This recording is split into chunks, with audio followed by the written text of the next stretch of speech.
Bem-vindos, bem-vindes. Então, vou começar, que já deu 7 minutinhos, quem for chegando depois vai se inteirando como ideia. Meu nome é Raquel Ripani, eu trabalho no mercado cultural há 32 anos já, comecei como atriz, depois eu fui mudando para outras funções, como direção, produção, escrevendo também.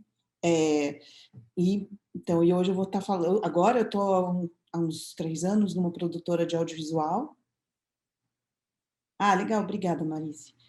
Quem olhar aqui o chat, ela tá falando do NAPROCULT, o Núcleo de Apoio à Produção Cultural da UFRJ, que é uma faculdade muito legal. Eu estou numa produtora de audiovisual, criando conteúdo e fazendo pontes de negócio, então comecei a trabalhar um pouco também com a, a Ancine e os editais de audiovisual. Eu vou começar falando um pouco sobre as leis de incentivo e depois focar um pouco mais na Ancine em si também. É, Bom, a produção audiovisual é muito importante na composição do campo da cultura visual. E o audiovisual não é apenas cinema, né? Ele pode ser game, série, televisão, enfim, tem muitas coisas. E as leis de incentivo do Brasil, bom, tem curtas, tem documentário, é um ambiente muito amplo. Enfim, eu vou começar falando das leis de incentivo que a gente já tem, que são no âmbito federal, estadual ou municipal. Eu estou vendo que a gente tem pessoas de outros lugares do Brasil. Eu não conheço a fundo as leis de incentivo municipais ou estaduais de outros estados, mas eu sei que elas existem, enfim. E aqui em São Paulo, temos as leis do PROAC, do PROMAC, e no âmbito federal temos a Lei Rouanet, que vocês devem conhecer um pouquinho, né? Foi sancionada pelo Fernando Collor, e é uma lei de captação do imposto de renda, do IR. Então, falando da maior, que é essa que era, né, a Lei Rouanet, ela permitiu o patrocínio de até 6% do imposto de renda devido para pessoa física ou 4% do imposto devido do líquido, no caso de pessoa jurídica, doadora ou patrocinadora. Ainda havendo a possibilidade de dedução da despesa na apuração do lucro real. É um pouco técnico, mas basicamente isso significa que empresas muito grandes podem contribuir com valores grandes, que você precisa que 4% do líquido do seu imposto de renda possa virar um dinheiro que produza alguma coisa. Especificamente falando do audiovisual, são produtos em geral muito caros e que demandam muito tempo, porque são equipes muito grandes, né? No âmbito estadual, a gente tem o PROAC, que é uma lei que pega o ICMS, né, eu acho que entrou mais gente aqui, que pega outro tipo de imposto estadual, e é uma lei que também permite, que é o mesmo mecanismo, né, de o governo abre mão de receber algum dinheiro em imposto, em troca de um produto cultural ser devolvido para a sociedade. Então, o PROAC tinha o ICMS e os editais. Esse ano mudou, e parece que isso vai voltar. A gente está num momento de franca mudança, tá? Então, tudo que eu estou falando é como foi, como está no momento, mas a gente não tem muita certeza ainda como as coisas estão, inclusive na Ancine, que houve muita mudança por conta do governo atual. Mudança. Muitas coisas foram descontinuadas, estão paradas, então é uma pena. Mas o ICMS e o PROAC teve mais de 40 editais abertos recentemente aqui em São Paulo e está dando bastante incentivo. E eles tinham unificado o ICMS, ou seja, eles tinham tirado a possibilidade de você escrever o seu projeto e captar sozinho. E eu acredito que eles vão voltar atrás em relação a isso no ano que vem. E também temos uma lei chamada PROMAC, que é uma lei do ISS, que tem as suas especificidades também, que ela é do município de São Paulo. Se tiver alguma lei das suas cidades ou estados, se vocês quiserem conversar também, pode colocar aqui no chat, a gente vai falando a respeito. Eu vou começar falando um pouquinho da lei do audiovisual agora, e depois eu entro um pouquinho mais em cada lei, tá bom? Porque aí a gente tem só de leis e depois a gente entra nos editais. A Lei de Incentivo ao Audiovisual é a Lei número 8.685/93, ela foi sancionada pelo Itamar Franco, e para você poder entrar nela, você tem que ter a aprovação dos projetos pela Agência Nacional de Cinema, que é a Ancine, para a utilização da lei. Então, você tem que estar cadastrado lá como produtor ou como criador. Em grandes linhas, ela também admite a captação de recursos junto a pessoas físicas e jurídicas, mediante dedução do imposto de renda devido pelos doadores. Só um instantinho. Eu estou olhando a minha colinha aqui. Tecnicamente, esses dois incentivos fiscais, tanto da Rouanet quanto da Ancine, eles consistem em desonerações tributárias, como eles chamam, mais especificamente em gastos tributários, que foram gastos indiretos do governo, realizado por intermédio do sistema tributário, né? O governo deixa de receber um tributo para a gente. São usados como alternativas às ações diretas do Estado. Isso, na minha opinião, gera já possibilidades de dirigismos de todos os lados, né? Então, quem consegue o contato para fazer o patrocínio do seu filme consegue mais verba e, portanto, vai conseguir produzir um produto maior, mais bem acabado, enfim. Mas para que os filmes, as séries, as produtoras e as salas de cinema existam, é muito importante que a gente tenha uma política pública que faça com que essa organização e o funcionamento se deem. E a produção audiovisual tem esse papel na composição do campo da cultura visual. Então, uma política pública ela é fundamental na composição do universo e da produção de qualquer produto, mesmo sendo teatro ou audiovisual. Os produtos que compõem o campo do audiovisual pode ser desde artes visuais, cinema, televisão, propaganda, porque a cultura visual se ocupa da diversidade no universo de imagens. Então, audiovisual pode ser tudo isso. E os estudos atuais, eles informam que o equipamento cultural mais presente na vida das pessoas é a televisão. Agora a gente está num momento de franca mudança, né? A gente está assistindo mais celular ou computador do que televisão. Mas até 2016 isso está mudando muito rápido, e muito do que eu estou falando está em franca mudança agora, que a gente inclusive pode falar um pouco sobre a mudança do streaming para os totens, né, de canais também. Vamos lá. Bom,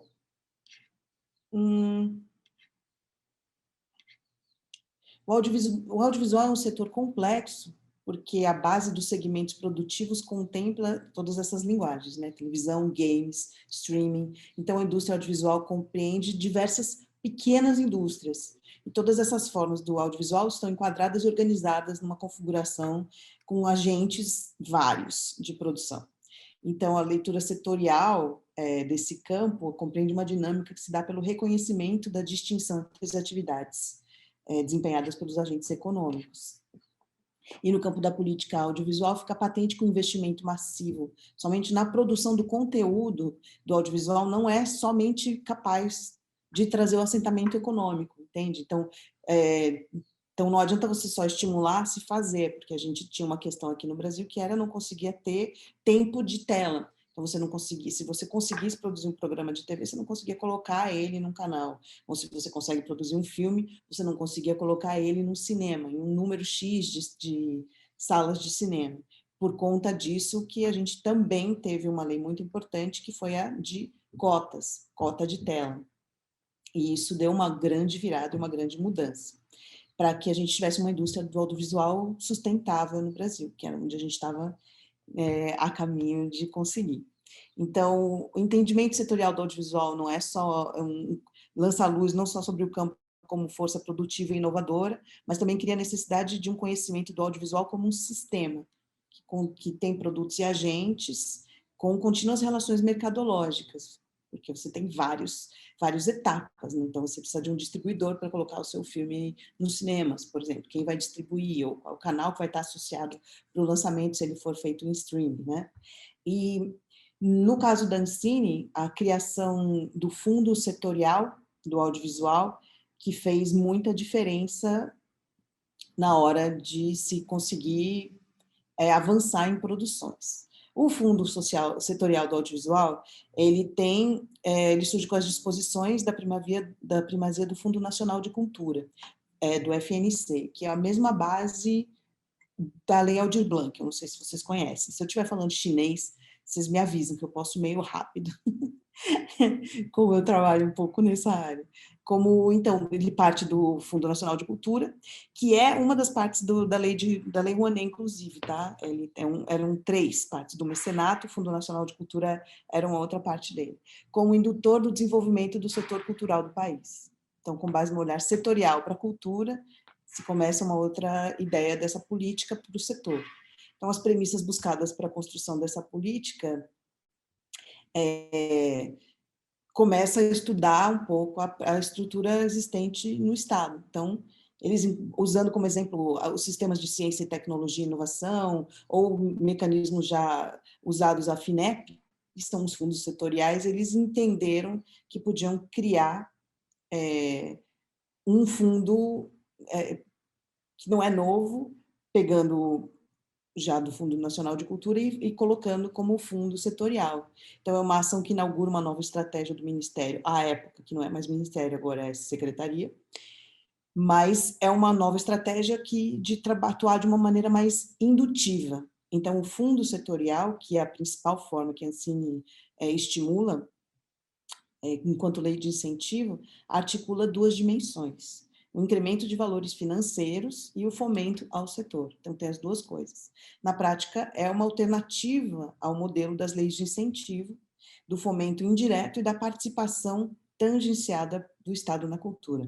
Então, é um plano de atividades e ações organizado que visa o desenvolvimento de um setor como um todo, não ancorada apenas numa política de projeto a projeto que as leis de incentivo trazem. Então, uma lei como a Rouanet, um produtor vai lá, coloca seu projeto e ele realiza aquele projeto, depois ele coloca outro. Então, não existe um olhar sistêmico, né? Um olhar direto e maior a tudo que está sendo feito. O fundo setorial foi instituído em dezembro de 2006, foi regulamentado em dezembro de 2007, então, aí acabou como medida provisória, e ali no primeiro artigo ele estabelece que o montante dos recursos da contribuição para o desenvolvimento da indústria cinematográfica nacional, CONDECINE, será destinado ao Fundo Nacional de Cultura e caracterizado institucionalmente como categoria específica. É importante salientar que essa opção pela criação do fundo setorial via Fundo Nacional representa uma alternativa da gestão federal para redimensionar a importância do Fundo Nacional de Cultura como política de fomento, dando um lugar mais central na política cultural do período, porque esse Fundo Nacional de Cultura ficou meio esquecido, assim, ele não era usado para muita coisa e ninguém nunca sabia para onde ia a verba que estava ali. Então, foi um jeito de achar um poço ali de água que podia ser usado e muito bem articulado pelo setor audiovisual para conseguir verter água para esse campo. E o Fundo Setorial do Audiovisual é um dos primeiros fundos setoriais que apareceu ali. O CONDECINE representa o maior montante de alimentação do fundo, e a espécie tributária prevista na Constituição e designada como CID é um tributo de competência exclusiva da União, ou seja, federal, usado como mecanismo de intervenção do Estado em dado setor econômico, cuja totalidade da arrecadação já possui uma destinação predefinida. Então, além disso, ele é de natureza extrafiscal, ou seja, ele não se destina a suprir cofre público de recurso financeiro como tributo de arrecadação fiscal. Então, o Fundo Nacional de Cultura sai de outro lugar e não devia estar indo para outro lugar. Então, você não está tirando de nada para colocar ali. Inclusive, você não está tirando de dinheiro de imposto de renda. Até aqui, tudo bem?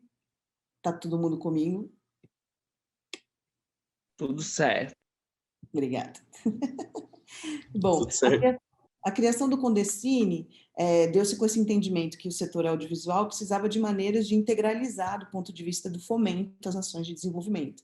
Então, perceber que você precisa de desenvolvimento de roteiro, depois de estímulo para você conseguir rodar o filme, depois para finalizar o filme, depois para distribuir o filme. Um projeto de filme, falando aqui em audiovisual, é um projeto de bastante tempo em que envolve muitos profissionais. É caro, uma das coisas mais caras para se produzir. É cinema no Brasil. Para compreender a própria criação desse modelo, a gente volta a 2001, quando tem um esgotamento do modelo de lei de incentivo dos anos 90, em substituição à Embrafilme, que antes era como se fazia os filmes. Naquela época, as leis de incentivo eram a única alternativa de formulação de negócios para o audiovisual e era insuficiente. Então, uma coisa que se batalhou foi para se conseguir uma transformação estrutural na configuração econômica do setor. E essa foi uma visão que o pessoal do audiovisual teve, e eles podiam ter, que eram vários cineastas e pessoas que já tinham conseguido uma saúde financeira vindo de outros negócios, como publicidade. Esses diretores dessa época, dos anos 2000, né, eles tinham produtoras como a Conspiração, como a O2, que ainda são as grandes produtoras e que podiam fazer pressão, inclusive, econômica, né, viajar para Brasília, fazer o lobby, e conseguiram achar e fechar uma estrutura que, na minha opinião, é muito boa e serve bastante ao audiovisual. Sobre o Condecine, cabe considerar que a medida provisória é gerada pela veiculação, produção, licenciamento e distribuição de obras cinematográficas ou videofonográficas com fins comerciais, por segmento ao mercado que forem destinadas. E essa medida tem seu cerne justamente a participação de agentes outros do mercado, pois impacta não só a veiculação das obras nas salas de exibição, mas todo o produto audiovisual difundido nos meios disponíveis do mercado audiovisual. Essa configuração afetou diretamente as majors, as exibidoras e as programadoras do segmento de televisão, e depois ainda com as reconfigurações do mercado, as empresas de telefonia, as chamadas teles, muitas delas subsidiárias das empresas internacionais. Vocês sabem um pouquinho sobre essa política de cota que veio depois dessa reforma da lei e do Fundo Nacional aí, de Cultura, que virou Fundo Setorial? É uma coisa super importante também.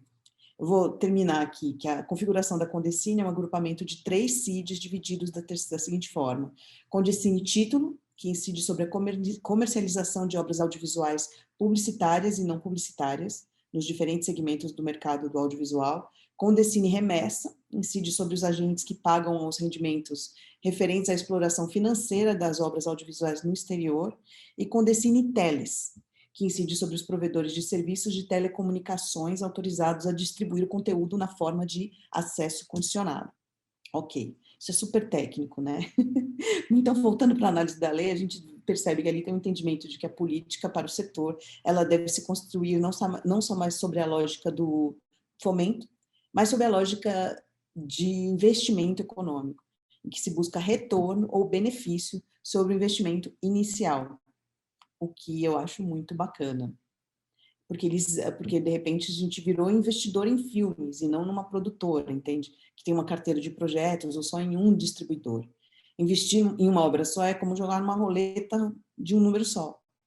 Só um conjunto seria capaz de expandir o mercado como um todo. E essa é a ideia do Fundo Nacional. Então, após isso, deixa eu ver aqui, ok. Após isso, teve o decreto após a criação da Fundo Setorial, aponta-se os caminhos que revelam um DNA de pensamento setorial desenvolvido pela Corporação do Audiovisual, né? E esse conteúdo mostra um intuito de promover ações que impactem as estruturas do setor, que é o Prodecine, que é um programa de apoio ao desenvolvimento do cinema brasileiro, o Programa de Apoio ao Desenvolvimento do Audiovisual Brasileiro. Então, o primeiro é o Prodecine, e o segundo é o Prodave, e o terceiro é o Programa de Apoio ao Desenvolvimento da Infraestrutura do Cinema e do Audiovisual, que seria o PROINFRA, que são 3 programas voltados aos segmentos considerados como economicamente centrais da atividade. Então, a construção legal do FSA indica que a política audiovisual conseguiu construir um caminho para promover o desenvolvimento integrado e articulado do setor. Certo? Bom, falando dos incentivos do Fundo Setorial, eles tinham, além desse, tinham 2 prêmios, que era o PAR, Prêmio Adicional de Renda, que é um prêmio em dinheiro para exitosos comercialmente, se o seu projeto estreasse e tivesse sucesso, você podia dar um prêmio, e o PAC, Programa Adicional de Qualidade, que é um prêmio em dinheiro para exitosos em festivais. Se você conseguisse levar o seu produto para um festival e ser premiado nele, você podia ganhar também um prêmio em dinheiro para estimular ainda mais a sua produção.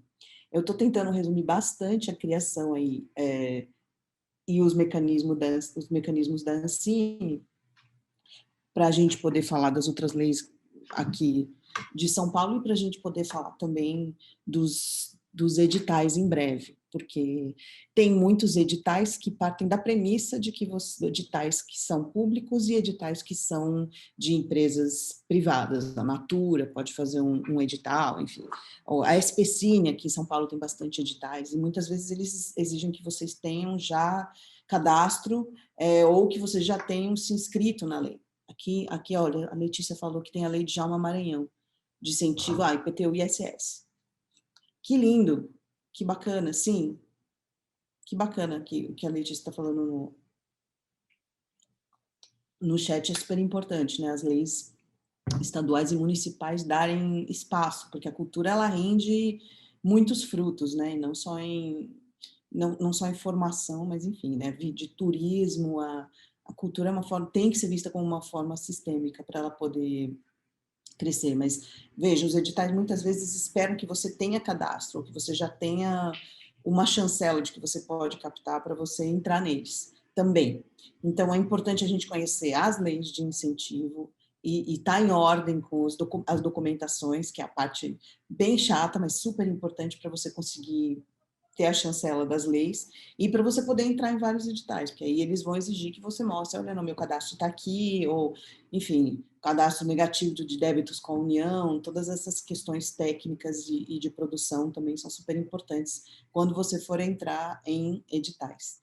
Editais tem muitos de vários níveis, como eu estou falando aí, e a gente pode falar sobre como ficar ligado e saber o que está acontecendo em cada área, em cada setor. Existem grupos hoje em dia inclusive de WhatsApp, prestando contas do que está aberto em cada lugar para ajudar a gente a conseguir acompanhar, porque muitas vezes são muitas coisas acontecendo, e os editais esse ano, enfim, foram uma das únicas formas de sobrevivência de bastante de produtores e criadores, né? Então, aqui no PROAC de São Paulo, a gente teve edital de criação ou de finalização de roteiro, de desenvolvimento de roteiro, de curta-metragem, de documentário, de série, de finalização de produção, que às vezes você consegue até filmar o seu produto, mas faltou a parte da ilha de edição, né? A parte toda da pós, que é super complexa e delicada, enfim, e demora também. Então, é muito comum um produtor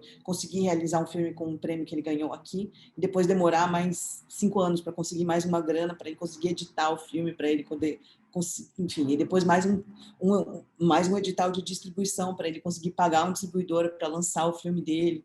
E não raro isso demora bastante tempo e é uma luta. Mesmo o filme que a gente está vendo aí, que estreou do Wagner Moura, o Marighella, teve essa questão, que aí passa por algo político, né, que é o fato de que tudo ligado à cultura, desde que esse novo governo chegou ao poder, tem sido descontinuado, atrasado, dificultado intencionalmente, e tem dificultado muito a nossa produção e a realização, né? Então, não sei se vocês acompanharam o que aconteceu com a estreia do Marighella, que não conseguia, ficou 2 anos parado. Alguém está sabendo? É um bom exemplo. Uma desculpa que foi dada foi que a produtora não tinha prestado contas de um outro projeto, que tinha faltado um aporte de alguma coisa nesse sentido, e é a O2, veja, uma produtora grande, que tem um jurídico forte ali, e não tinha nada a ver com esse projeto, especificamente, mas eles estavam usando um outro projeto e algo que estava dentro do trâmite legal, que estava dentro do tempo de recurso, etc., para dizer, não, enquanto isso aqui não for resolvido, a gente não vai liberar para estreia. E isso atrasa o lançamento de um projeto que precisa continuar para ser viável comercialmente, ele precisa entrar nos cinemas e ter bilheteria, enfim, ou vender para um streaming e poder ser exibido. E dessa forma, segurando, impedindo mesmo que as coisas consigam estrear e ter suas trajetórias, todo o mercado está sendo estrangulado vagarosamente, nem tão vagarosamente, mas com toda a segurança infelizmente. Isso aconteceu de várias maneiras, né? Uma delas foi na Ancine. Eles, assim que assumiram, eles trocam as pessoas-chave, que são os técnicos, que conseguem orientar os proponentes e ajudar as pessoas, os projetos a se moverem com velocidade. Então, imediatamente, o projeto que demorava... Isso aconteceu no que era o Ministério da Cultura e virou secretaria, que os técnicos foram mandados embora, as comissões foram mandadas embora, não mandaram mais os projetos para as comissões, e, portanto, nada é aprovado. Então, fica aquela fila enorme de projetos. Eles colocaram... A resposta que eles deram é que eles só poderiam aprovar novos projetos, inclusive de audiovisual, depois que eles tivessem terminado de ler as prestações de contas de todos os projetos que foram enviados, que demoraria anos, que é o que tem acontecido. Então, isso está levando, inclusive, a uma judicialização do próprio processo de inscrição nas leis de incentivo. Então, as próprias produtoras estão tendo que entrar com representações, com processos contra a Secretaria da Cultura, ou a Ancine, para conseguir que seus próprios projetos passem de fase dentro da própria estrutura que já existia, que era um mecanismo mesmo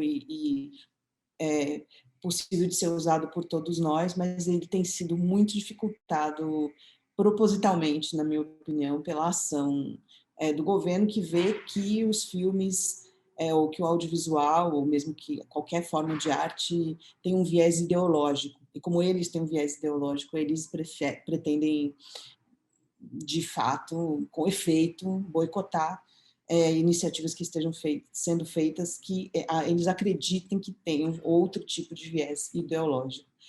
Na minha opinião, a lei está acima dessas coisas, ela não deveria privilegiar um projeto ideológico para nenhum dos lados, apesar de todo mundo ter a sua visão e isso poder se transparecer em histórias, não é esse o cerne do audiovisual, né, ou de qualquer forma cultural. A nossa intenção é apenas contar histórias e dar perspectivas diferentes, provocar o pensamento, né, como o filme Aquários, como, enfim, como tantos filmes que têm sido lançados, é um fato que muitos artistas têm uma visão humanitária de mundo. Isso se reflete na forma como eles produzem, mas isso não deveria ser boicotado ou impedido de ter voz no que está sendo feito, como está sendo feito, infelizmente, no nosso setor. Então, inclusive por conta dessa questão aí, que está acima nessas esferas federais, muitas empresas começaram a lançar editais de apoio que não passam pelo incentivo federal, como forma de ajudar a que a coisa não parasse. Esse é o caso, pelo menos aqui em São Paulo, da agência aqui de São Paulo, que era comandada pela Laís Bodansky, por exemplo, e, enfim, aí isso gerou esse boom de editais, que eu não sei se está acontecendo de maneira federal, mas eu espero que sim, eu espero que várias empresas estejam tomando para si esse papel. Então, tem empresas que estão pegando dinheiro de marketing mesmo e investindo em cultura para tentar dar alguma sustentação para um mercado que está tentando sobreviver como pode. E fora isso, tem a questão do streaming, que eu já vou falar. Eu estou ligando uma coisa na outra e pensando que pode ser divertido daqui a pouco a gente abrir para perguntas e vocês colocarem as questões de vocês. Tudo bem? Os editais. Bom, os editais, como todo mundo foi para o mesmo lugar e só tem um lugar para conseguir aporte financeiro, isso gerou, em relação aos editais, pelo menos aqui no PROAC, que a gente está acompanhando, que a taxa de aprovação, como todas, muita gente está indo fazer os mesmos tipos de procedimento para conseguir uma verba mesma, a taxa de aprovação está sendo 5% dos projetos que são inscritos. Então, é uma competição maior do que você entrar em medicina na FUVEST. Então, muita gente está escrevendo projetos, muita gente está entrando, e você, muitas vezes, está concorrendo com pessoas que têm carreiras consolidadas e muito fortes, né? Então, um edital de música do Itaú Cultural, você pode estar você estará competindo com a Nausete, com a Zélia Duncan, com pessoas que também não vão estar fazendo seus shows no momento, e se você for um artista um pouco menos conhecido, ganhar esses editais tem sido cada vez mais complicado, porque as pessoas só têm essa forma de conseguir produzir, que é o que aconteceu também com o streaming enquanto canal de viabilizar os projetos. Posso falar um pouquinho sobre os editais e imagino que o que eu vou falar seja senso comum aqui, se vocês tiverem dúvidas, por favor, vão comentando também, mas o edital é bastante técnico, como as leis de incentivo e as partes mais técnicas e mais complexas são super importantes de terem atenção tripla, que são documentação, orçamento, cronograma. Depois disso, equipe, obviamente, né, que tenha uma solidez, né, dos currículos das pessoas com quem você está se inscrevendo, uma solidez de trabalho da sua produtora, da produtora associada que você estiver, então comprovar isso com documentação e depois ter uma proposta sólida, né, uma proposta que tenha algo a dizer, que seja bem escrito, né, porém sucinto, porque como as pessoas das comissões estão lendo muitos projetos, inclusive vários editais tiveram que aumentar o tempo de avaliação, porque eles tinham, digamos, 100 inscrições, 142 inscrições em um ano. No ano da pandemia, tiveram um aumento, viraram 1.000 projetos inscritos, então as mesmas 6 pessoas não tinham como ler, no mesmo tempo que elas liam, em 20 dias, 1.000 projetos, ali que elas costumavam ler 200 no máximo, em anos anteriores. Então, essa é uma mudança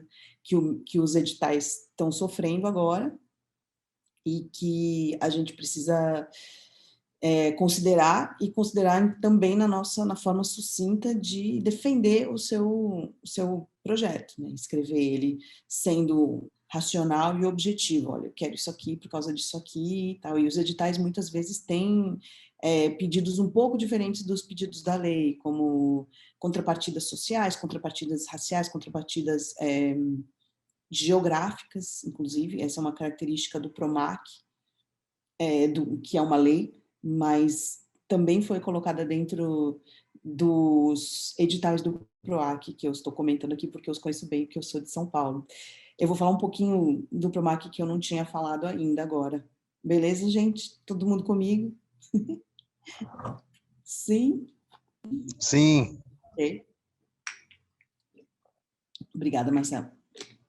Bom, aqui do PROAC, a lei de incentivo é um mecanismo utilizado pelo governo para incentivar algumas atividades. O objetivo dos benefícios é estimular o desenvolvimento do país por meio da redução de impostos, no caso do PROMAC, que é uma lei municipal de investimento fiscal de São Paulo. Você pode entrar como pessoa jurídica ou pessoa física. E ele foi criado pelo André Matarazzo, vereador, em 2013. Foi digamos que é um revamp de uma lei antiga que já existia. Ele é projetos municipais, então é uma lei que você faz para a cidade, e ele tem uma característica, um mecanismo interessante para democratizar o acesso em São Paulo. Como? Ele criou numa plataforma única um mapa onde quanto mais você for periférico, mais você vai poder ganhar aporte financeiro. Então, o PROMAC, ele entra numa plataforma única, como o PROAC, ele funciona por editais, nos quais a Secretaria Municipal de Cultura e Prefeitura de São Paulo apresenta cronogramas de inscrição e avaliação dos projetos e liberação. E também você tem que estar cadastrado no PROMAC, enfim, aguardar a aprovação da sua empresa na Secretaria Municipal de Cultura. E aí você pode inscrever projetos no PROMAC, desde música, ópera, hip hop, festivais, bibliotecas, dança, museu, teatro, cultura digital, que também pode ser audiovisual, cinema, séries de televisão, vídeo, fotografia, design. E aí você tem esse sistema de faixas. Então, se você estiver numa região mais central da cidade, ou seja, se seu projeto for no PROMAC para ser feito numa região mais rica da cidade, você vai ter direito a captar menos do que 100% do seu projeto. Então, a coordenação do Núcleo de Incentivo à Cultura se baseou no estudo de 2 pesquisadores para construir um mapa de faixas que classifica os distritos de São Paulo de acordo com o número de habitantes pertencentes aos níveis médio e baixo do Índice de Desenvolvimento Humano Municipal.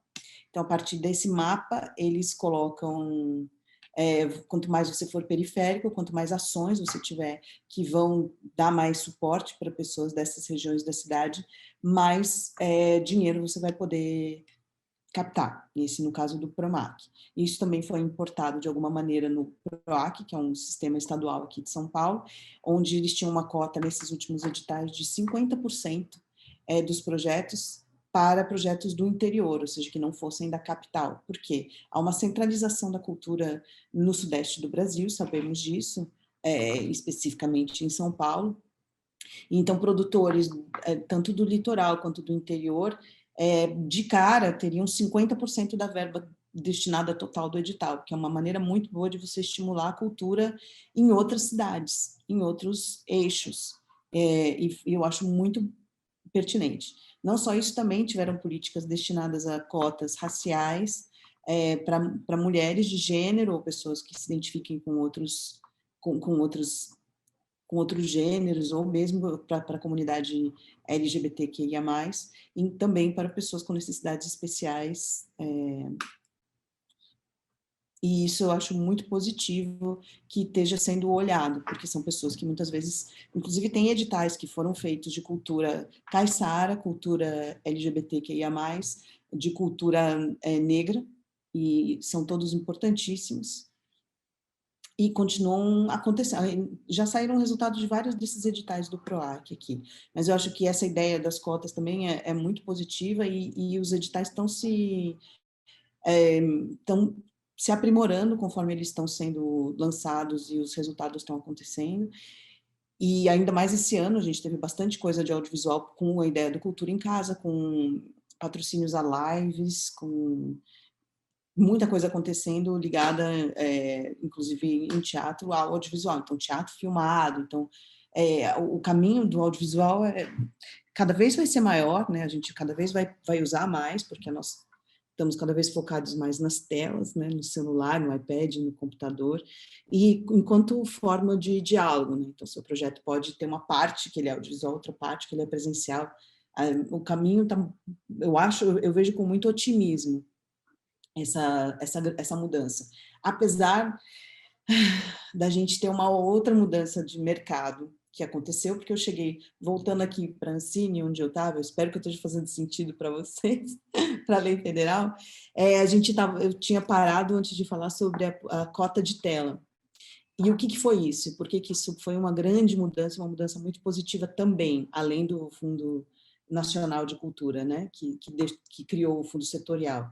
Eles viram que conseguiam produzir, mas não conseguiam botar em cartaz, ou não conseguiam botar em nenhum canal. Então, foi criada uma política de cota por canal internacional, isso que eu estou falando. Quando a gente tinha na televisão, a TV a cabo, 189 canais, né? Então, a gente tinha a Fox News, a Sony, a Warner, todos esses canais que muitas vezes apenas replicavam conteúdos enlatados, conteúdos internacionais. E essa conquista do meio audiovisual foi que, para cada canal internacional desses que tivesse a sua programação toda vinda de produções de outros países, eles tinham que, ao longo de um período, ter 10% da sua produção nacional, ou seja, feita no Brasil. E isso foi muito importante, porque isso aumentou o número de produtoras produzindo, produtoras independentes, aumentou muito, e era uma política que ia sair de 10% para 20% de produção nacional e até 30%. Por que isso é muito positivo? Porque há uma formação de equipes, de roteiristas, de equipes gigantes de cinema, na prática, pessoas tendo emprego para fazer uma produção aqui, outra produção ali, e isso deu bastante... cresceu muito a produção audiovisual por conta dessa questão da cota de tela, que é uma briga ainda nos cinemas, porque o que acontece quando tem uma estreia grande como o filme do Star Wars, os cinemas todos preferiam ter uma estreia como o Star Wars do que um filme como o Bacurau, por exemplo. porque vai lançar em menos filmes, vai ficar menos tempo em cartaz, supostamente porque o público vai ver menos um filme nacional do que um filme internacional. Só um instante. Porém, se você nem tem a chance de chegar ao cinema, você não vai ter chance de ter bilheteria, de dar acesso à população àqueles produtos. Então, eles acabam ficando restritos a um nicho, aos festivais, que são os circuitos também, onde esses filmes acontecem nacionais e internacionais, mas não chegando ao processo da população. Por isso que, por exemplo, a estreia do Marighella era uma questão de honra que se conseguisse para que o público pudesse assistir essa história. Isso é importante, que a população em geral consiga. Então, há uma briga, hoje em dia, está acontecendo isso, para que não se perca esse tempo de tela, nem em cinema, nem no que mudou do streaming, do que eram os canais de TV a cabo para o que hoje é o streaming, que vocês todos devem estar acompanhando. De alguma maneira, está todo mundo vendo que há uma mudança rápida, né? Hoje em dia as coisas acontecem, a cauda é longa, mas a mudança é muito mais rápida do que era antigamente. Hoje em dia está todo mundo cancelando net para ter ou Amazon, ou Netflix, ou HBO, ou Globosat, ou Disney. A gente pode contar em 5, né? Dos grandes totens, como a gente chama de streaming. Isso é um momento perigoso, de uma certa maneira, porque a gente tem, ao invés de 200 canais que iam estar precisando de 30% das suas programações de produtos nacionais, a gente tem 5 totens que decidem toda a programação. No Brasil, o filme... Exato, Letícia, eu vi, ele recebeu muita atenção, o filme, enfim, eu assisti, me diverti bastante. Porque isso tem um comentário político, né? Então, óbvio, viés. Então, enfim, acaba sendo... A polêmica do filme é mais importante do que o filme em si, né? O que é uma pena também, né? Porque, enfim, a obra pode falar por si. Mas esses totens, acaba que, em vez de você ter muitos lugares para vender o seu produto, o seu filme, a sua série, o seu documentário, você tem poucos. E você tem muita gente querendo a atenção dessas 5 gigantes de streaming que também querem conteúdo, querem muito conteúdo. Mas vocês imaginam como deve ser, você tá lá em cima na Disney e receber os projetos e descobrir quais vão ser, enfim. Infelizmente, no primeiro momento, o que isso fez foi com que muitas produtoras pequenas voltassem a fechar. E as produtoras maiores, que tinham mais estrutura, que poderiam ter mais produção, conseguiram se manter. Então, isso está em franca mudança nesse momento. E é mais um motivo pelo qual a gente teve que ir para os editais também.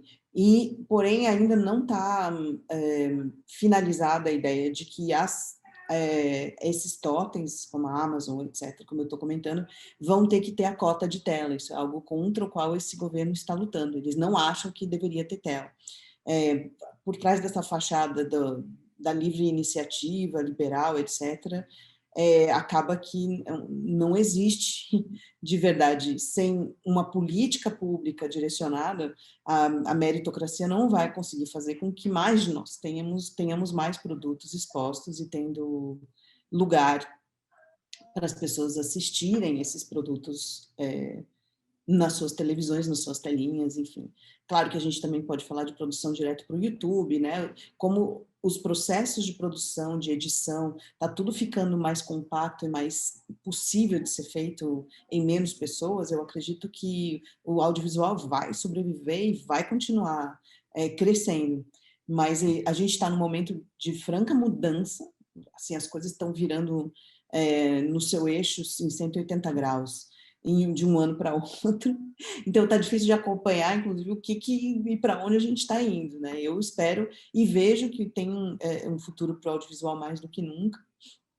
Eu espero que as políticas públicas vão ser retomadas em algum momento e que a gente continue a produção do cinema e, através de todas as leis de incentivo, que se crie mais espaço, que se crie mais mercado e que mais equipes possam produzir mais produtos culturais.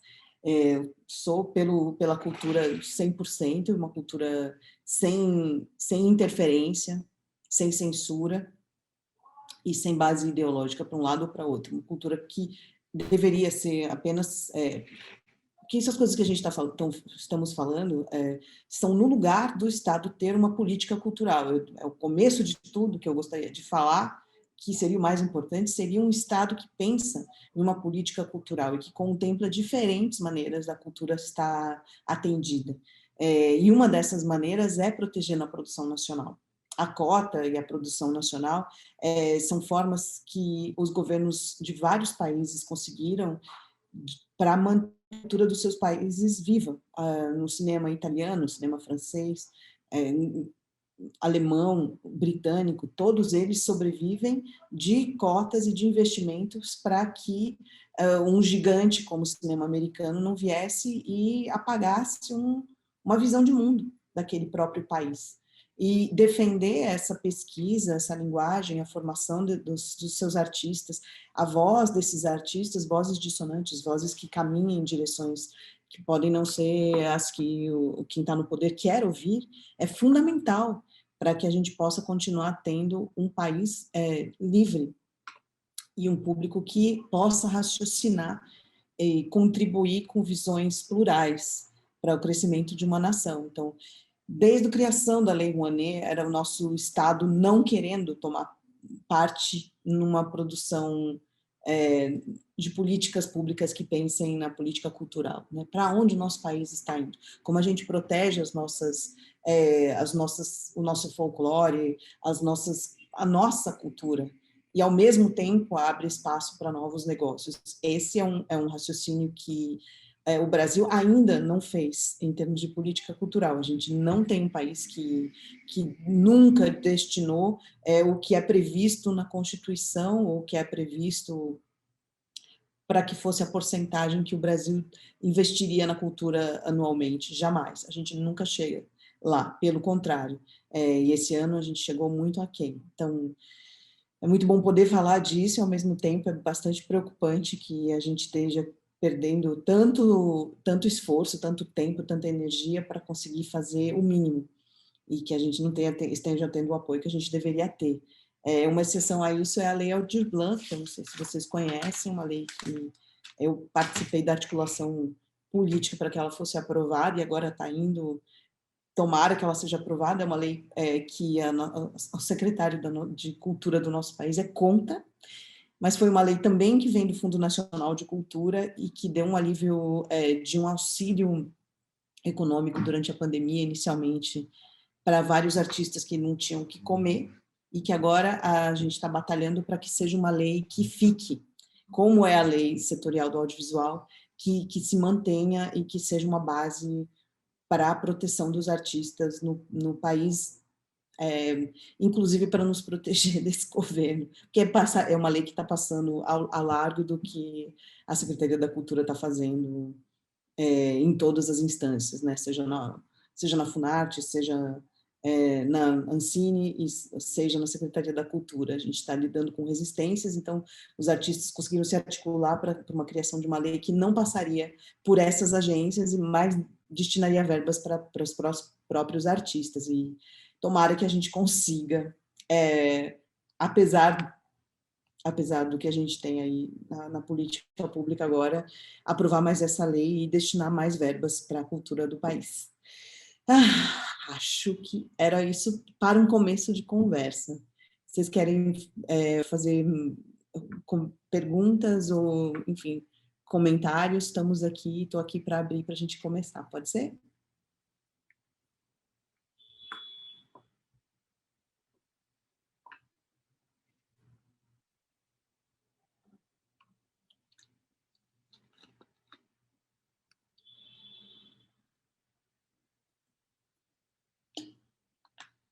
Eita, todo mundo com vergonha de começar?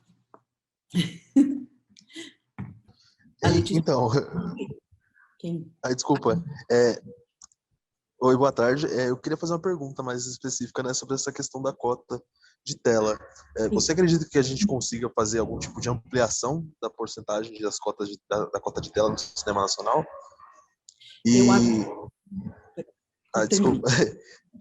E além disso também, né, eu sei que tem essa questão do streaming, e aí existe alguma proposta também de regulamentar os serviços de streaming, ou que amplie também a questão da cota de tela, e como funciona a cota de tela. Eu acho que você até falou um pouco da cota de tela dentro do serviço de streaming, mas eu queria entender também um pouco melhor também como seria, né, que a gente está falando desses maiores, que são muito poucos, né, comparado aos canais de televisão. Sim, eu vou...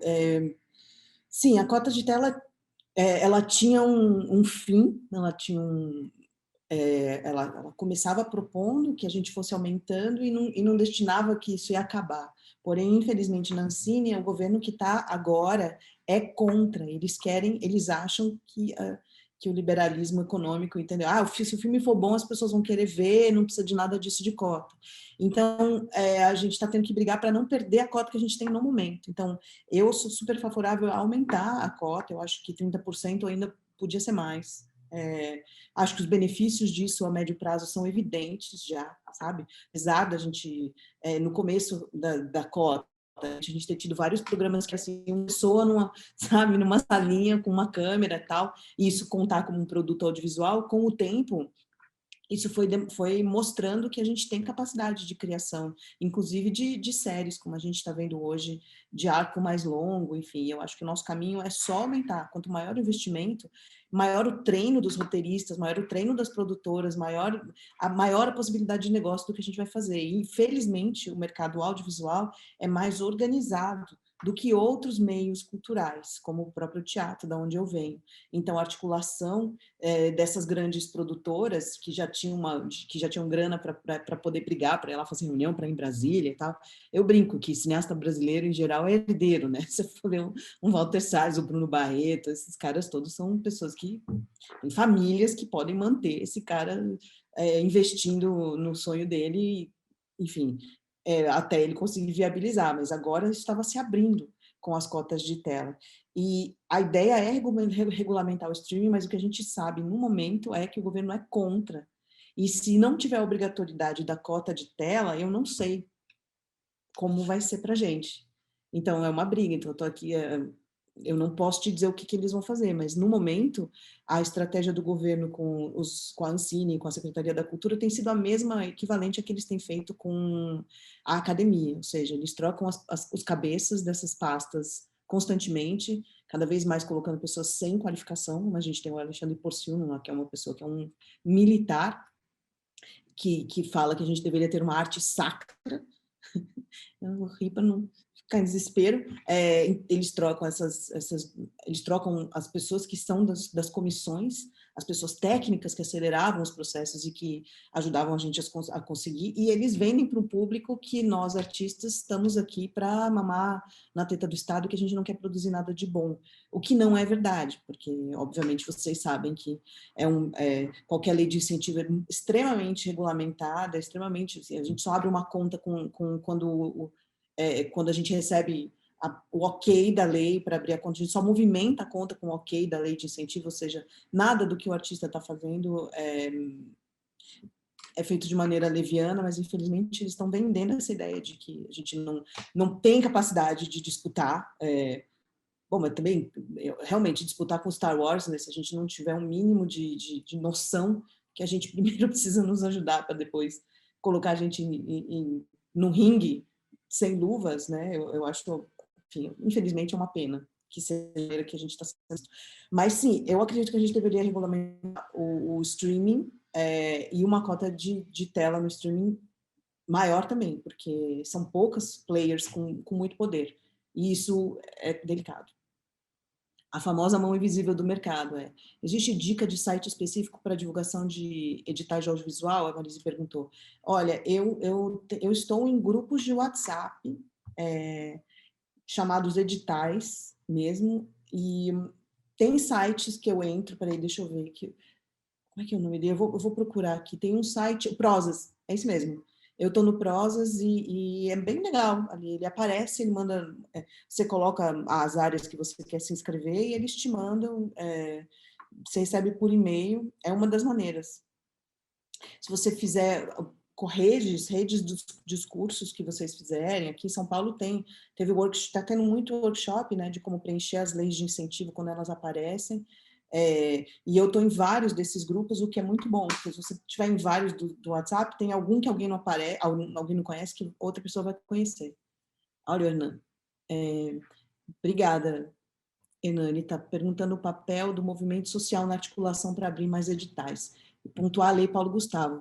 Exato, a Lei Paulo Gustavo, sim, é a Lei Aldir Blanc contínua. Então, um grande ganho é incentivo à cultura, sim. Então, a Lei Aldir Blanc acabou sendo chamada assim, era uma lei que pega essa verba do dinheiro do Fundo Nacional de Cultura, que é um dinheiro que ficava lá, que ninguém... Desculpa, depois eu vou chamar você, Christopher, eu vi que você levantou a mão e eu não te chamei. Ela pegava esse dinheiro do Fundo Nacional de Cultura, que ninguém sabia para onde ir, ele ficava simplesmente parado lá, para dar um auxílio emergencial para os artistas que estavam passando fome na pandemia. E aí, ela deu tão certo, ela foi muito boa, que a ideia é que, por conta do problema que a gente está tendo no governo federal,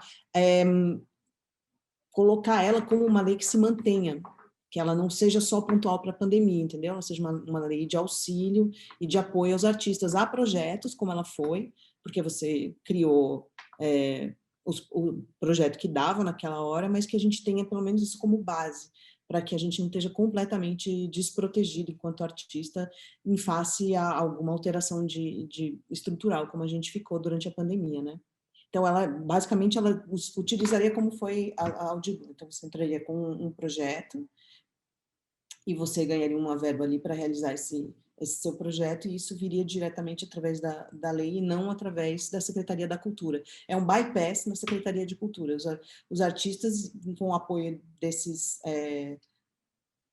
deputados, como a Jandira Fegali, estão conseguindo, até o momento, tirar do caminho a Secretaria da Cultura e a ideologização que eles têm usado na pasta para que a gente consiga ter acesso à verba para produzir e continuar sobrevivendo, tá bom? Essa é a ideia, Nana, assim, em detalhe. Ela é igual ao Aldir Blanc, só que ela vai ser estendida. Christopher, você pode fazer sua pergunta? Tá, era uma pergunta e uma colocação. Primeiro, dizer que foi extremamente esclarecedor aqui essa oficina. Muito obrigado pela oficina. E, na verdade, era um comentário acerca também dessas questões dos editais de financiamento, e minha pergunta vai um pouco nesse sentido, mas antes contextualizar um pouco, porque aqui no estado também esses editais públicos, eles colocam como uma forma, públicos e também alguns que são disponibilizados, como, por exemplo, pelo Itaú, por outras empresas que têm alguns editais de destinação de recurso para o setor cultural. E aí, esses editais públicos, ele é o que movimenta a cadeia aqui no estado do Amazonas, por exemplo, e vem ajudado muitos artistas a conseguir sobreviver, inclusive, no pós-pandemia. A Lei Aldir Blanc ajudou bastante, a gente conseguiu aqui aprovar uma série de projetos, retomar esse ano de 2021. A gente teve um problema aqui com a pandemia no início do ano, mas depois que iniciou a gente começou a acelerar o processo de vacinação, a gente conseguiu ter uma boa retomada das atividades presenciais do setor cultural. Isso foi muito importante para reoxigenar, de fato, o setor cultural, e basicamente esses editais das secretarias estaduais municipais de cultura, dos conselhos de cultura, conseguem contribuir bastante para o funcionamento, né? Embora que a gente ainda tenha, acho um pouco não, bastante limitado os recursos que são destinados à produção audiovisual, porque, como tu mesmo pontuou, né, a gente precisa de uma estrutura grande para conseguir realizar, desde o processo de construção, de elaboração de um roteiro, de contratação de atores e tudo mais, então isso gera um gasto muito grande, e o que o poder público oferece através dos editais é um valor muito limitado. E isso acaba, por consequência, prejudicando, né? A gente tendo déficits grandes nessa produção. Eu sou escritor, mas também estou começando a trabalhar com roteiro, e aí a gente vem se deparando com essa realidade. A pergunta que eu queria fazer para você era em relação a meios alternativos, além desses editais, que eu acho que já é uma grande conquista. Eu acho que essa Lei Paulo Gustavo vai conseguir contribuir bastante com essas formas de financiamento, mas para além dos editais, existem hoje meios alternativos que a gente consiga fazer uma produção audiovisual, consiga fazer essa captação de recurso Para além desses editais públicos, era essa a minha dúvida. Ok. Obrigada, Christopher. Você me lembrou uma coisa que eu não comentei, que também é um feito desse governo, infelizmente, que foi a diminuição ou extinção de vários patrocínios vitalícios ou duradouros de várias estatais, porque era um dos meios onde a gente mais conseguia a verba, né? Peraí. Perdão. Então, grupos como o Galpão, o Grupo Corpo, eles tinham patrocínio, por exemplo, da Petrobras, existiam patrocínios e editais de Furnas, da Eletrobras, do Banco do Brasil, do Centro Cultural do Banco do Brasil, vários, e assim, o maior cliente da Lei Rouanet no Brasil é o próprio governo. Então, o governo usava a lei de incentivo para abrir muitos editais através de suas subsidiárias estaduais, e isso dava, às vezes, programações anuais, assim, de mostras de cinema, de festivais, de verbas para finalização. Isso tudo simplesmente foi descontinuado. Então, realmente um desespero, assim, para a gente, quando você vê que cadê, né? Todo esse ecossistema que sobrevivia deixou de existir. A única coisa que eu posso te dizer, fora os editais que a gente tem hoje aqui no Brasil, é tentar festivais e editais internacionais, coproduções, que se você for notar, muitos filmes estrangeiros são coproduções de vários países, né? Então, um filme que é a Alemanha com a França, com a Itália, e conseguir inscrever esses projetos em festivais fora que deem prêmios. Muitas coisas têm sido feitas no sentido de da gente buscar ajuda fora do Brasil, porque dentro do Brasil está sendo realmente muito difícil. Eu sinto em dizer isso. Vou ler aqui do Marcelo. Eu queria saber sobre a escrita dos projetos. Se você acredita que a escrita do projeto deve ser mais direta ou formal. Quanto mais sucinto, mais chances, claro, contando com a contrapartida social. Olha, eu percebo, como eu já participei de banca, você lê muito projeto. Então, tem algumas dicas que eu acho que vale a pena dar a respeito de escrita de texto de edital ou de montagem de edital. Vale a pena investir numa identidade visual, primeira coisa que eu vou dizer. Por quê? Para você lembrar de um projeto para o outro. Você está lendo página em branco, página em branco, página em branco, página em branco. Se você for prolixo, isso não vai ser bom. Você precisa ser... Olha, eu quero fazer isso por causa disso aqui, e a forma como eu quero fazer é essa aqui. É tipo redação do vestibulo do Enem. É importante você falar o que você quer dizer e como você quer fazer. Inclusive, tem vários editais agora que os campos são todos online. Teve um do SESI agora, que é até chato, porque eles era quase um tweet o objetivo do edital. Não cabia mais do que, tipo, 150 caracteres, né, dizer o que você queria fazer. E é um jeito deles, 500 caracteres, pois né? Teve vários que você fala, meu Deus, como é que eu vou conseguir colocar tudo isso, tudo que eu quero fazer numa ação, enfim, tirando vírgula, tirando espaço, para conseguir, exatamente para que você seja sucinto. Então, como alguém que já participou de banca, quanto mais você for objetivo a respeito do que você quer dizer, melhor. Pode ser formal, mas direto é bom. Direto é muito melhor do que você ser prolixo. Eu tenho super a tendência de botar um artigo para mostrar e ilustrar o que eu estou querendo dizer, porque o que a gente escreve sempre tem uma tese gigante por trás, né? Mas a gente precisa conseguir resumir em poucas frases para que seja inteligível. Claro que vai ter um lugar onde você vai botar o seu currículo integral, eu espero e tal, mas mesmo aí, mesmo na parte de clipping, eles não estão permitindo que você coloque mais do que 5 matérias, por exemplo. Então, quanto mais ao ponto, melhor. Essa é uma dica que eu dou, além da que eu já falei, de prestar bastante atenção no contrapartida, cronograma, no orçamento e na documentação. Essas são as coisas mais importantes, porque aí você já começa podendo competir. Mais alguém?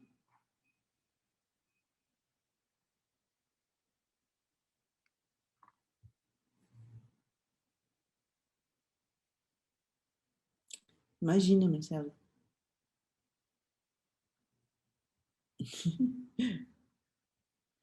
É bom ouvir vocês falando da Aldir Blanc e do auxílio. Me emociona, porque todos nós artistas, né, sentimos assim que o chão faltou debaixo dos pés, né? A gente já estava vindo levando uns caixotes, uns caldos, né, por conta do que tem acontecido no Brasil. Mas a pandemia conseguiu piorar muito essa situação. Eu vejo, além dos editais também, Christopher, talvez o caminho seja YouTube, né? Talvez o caminho seja essa produção do que dá, como dá, e de tentar viralizar no Instagram ou no YouTube, ou sabe? Para você conseguir chamar a atenção de alguém que quer investir em você e conseguir viabilizar.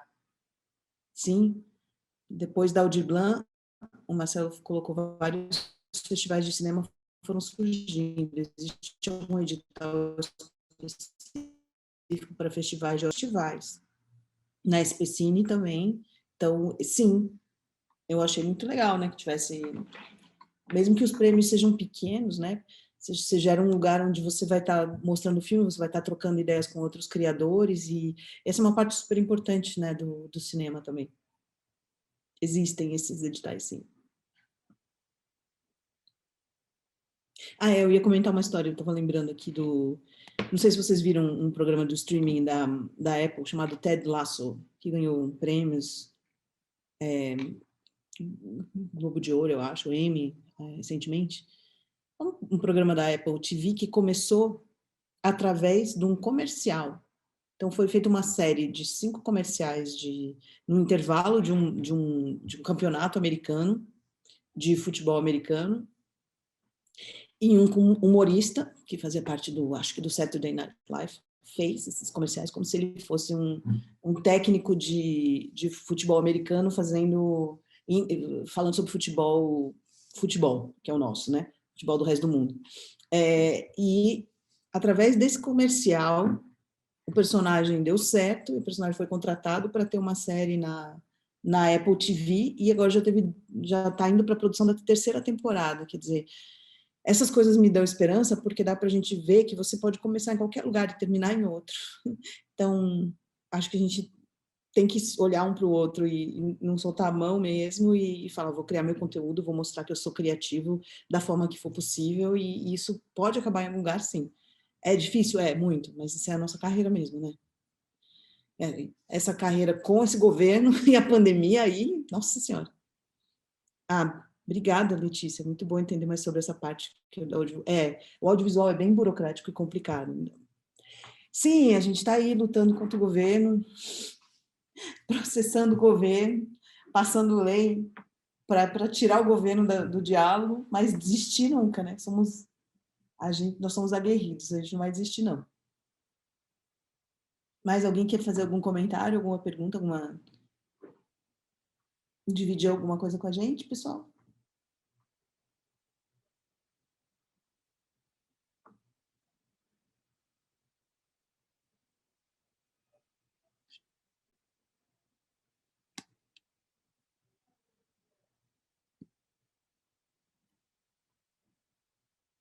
Bom, para mim está sendo um prazer conhecer vocês. Espero que vocês se sintam encorajados a continuar. Vale a pena. Eu, com uma experiência própria, sou uma produtora pequena.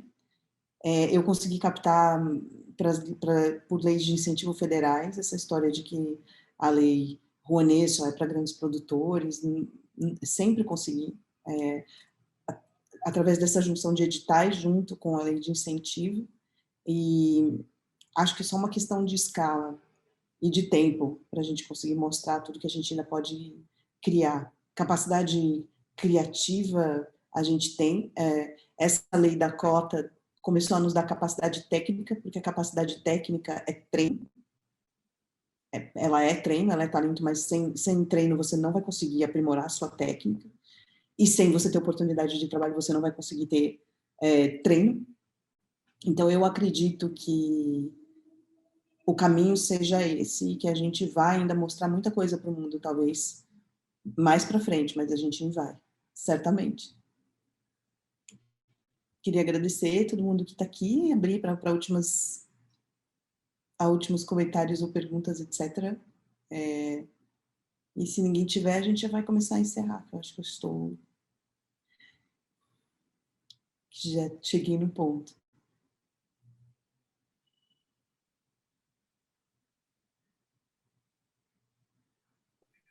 Ok. Raquel, só Oi. rapidinho, se tivesse algum contato, algum e-mail que, enfim, futuramente a gente pudesse entrar em contato contigo, se pudesse deixar conosco? Ah, sim. Peraí, eu vou por aqui. Pronto. Tá o meu e-mail aqui. Tô às ordens, eu tô no Instagram também. Meu jeito de colocar conteúdo foi lá também para falar e chamar as pessoas a pensar, chamar as pessoas a agir. Adoro interagir, estou torcendo por todos os artistas aqui do Brasil, que a gente sobreviva a esse governo e que a gente possa contar mais as histórias que a gente precisa contar para que a gente não cometa os mesmos erros que a gente cometeu recentemente e, enfim, e no futuro. Tá bem, gente? Muito obrigada.